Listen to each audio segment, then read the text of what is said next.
All right, what's up? My name is Alvin. I am a 20-year military veteran. I have almost a decade in law enforcement, and I like making videos on situational awareness. Situational awareness is not just tactical, but it's practical and something that you should be implementing into your everyday life.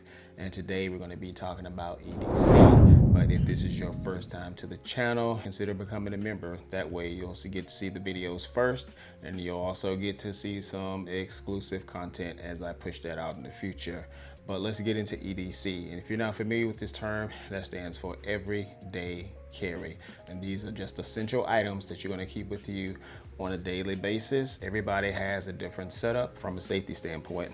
Now, I know everybody is not a weapon person, pew to be exact. I think it's important to have things with you on a daily basis that could potentially help you in case of an emergency. And starting off with the first thing, that is going to be a tactical pen. Before I get into all these, I must say, make sure you check the laws in your state, because believe it or not, even though this is just a pen that is made very sturdy and out of steel, and that could be used to fend off somebody who is trying to attack you, state laws are crazy. So hey, just make sure you double check before you carry any type of weapon.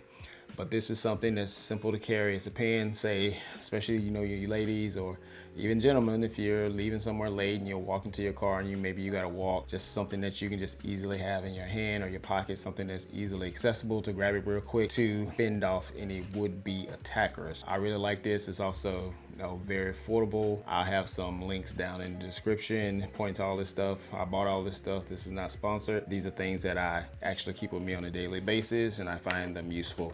The next thing that I want to talk about is going to be a flashlight. And you know, your phone is, you know, you can use your phone for a flashlight, but to me it's just not really good enough. So I have actually several flashlights because I find having them useful. I might be even like a little flashlight junkie, but hey, you can never have too many. So the ones I'm going to show you today, they're all chargeable by USB. This first one I like because it has this like little carabiner style clip, so you can put on your keychain or your backpack, or you can just simply stick it in your pocket. It also has a magnet on the back, and it has a little stand, so that way you can, you know, prop it up somewhere, or, you know, if you're working out on your car, anywhere magnetic, you can stick it just in case you can see it. But it's good to have something like this. This one has 2 modes. It has a very bright setting.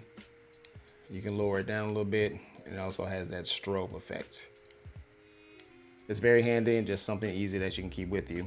The second light that I want to show you, this one you can just press it to turn on. If you double tap it, and then you can go through all 3 phases. And then another little key thing I like on this one, something that you could be carrying in your hand, you walk into your car at night, it also has this.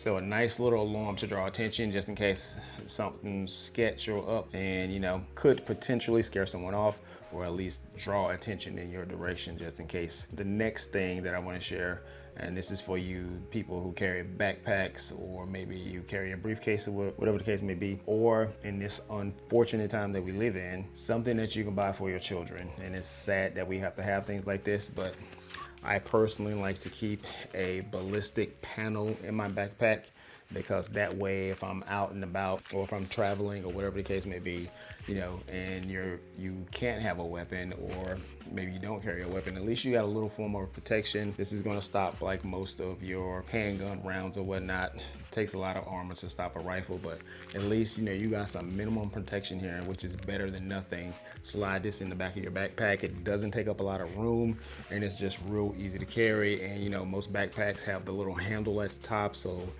use it like a shield if you had to run in an emergency. You got that backpack. And not to mention, if you got a backpack, a lot of times you probably got a laptop. So between this and the laptop, that is going to give you a lot of protection to stop a potential round or something like that. And then just the last thing I want to show you is just on the digital front, and that is the YubiKey. So anytime you sign into your account, obviously you got to have a username and password, and there are different types of 2-factor authentication, which I talked about in a previous video, which also included this. But this particular one right here, you use it when you sign into your account. You use your username, your password, but then you stick this key into the USB port and you press the button right there. It's going to light up, and then that's going to allow you to get in your account. This is a great thing to have, especially in a day and age where accounts are always getting compromised on a daily basis. Somebody's getting hacked. So at least if your password and your username or whatever gets compromised, you know, the would-be thief would also need a physical key. So I recommend that you get 2 of these, which is something I didn't mention in my initial video. And that way, if you wanted to have one with you and also keep one in your safe, and you know, just make sure you register both to your account in the settings and security section of whatever account that you're trying to register to. And as a bonus tip, you know, when you're out and you're parking, try to, obviously, what goes without being said, you know, just try to park as close as you can. However, that is not always within your control. So what I like to do is, if you have a parking lot that happens to have some kind of a little barrier, maybe it's like a little section where they got trees and grass or whatnot, I try to park and back in and park against that. That way I'm getting out of the car next to that, so that creates some space from the car next to you, and that way you're gonna only have one car to your right. I'll always back in. Backing in is the preferred option. I know there's a lot of jokes about people who back in, but backing in, A, allows you more visibility when you do go to pull out. But the other thing backing in does, it allows you to get away quickly if, say, somebody is trying to carjack you or something crazy like that. So with that being said, that is all that I have for you today. I really appreciate your time. And like I said, make sure you join the channel to stay up to date on situational awareness, because, you know, I spent 20 years in the military and, you know, all this time in law enforcement. And I know these things are just second nature for me, just always thinking about security and safety. However, a lot of people don't think about it and they just kind of go through their everyday lives. So check out some of my other videos. And if you have any questions, please drop them in the comments below. But please, until next time, stay vigilant.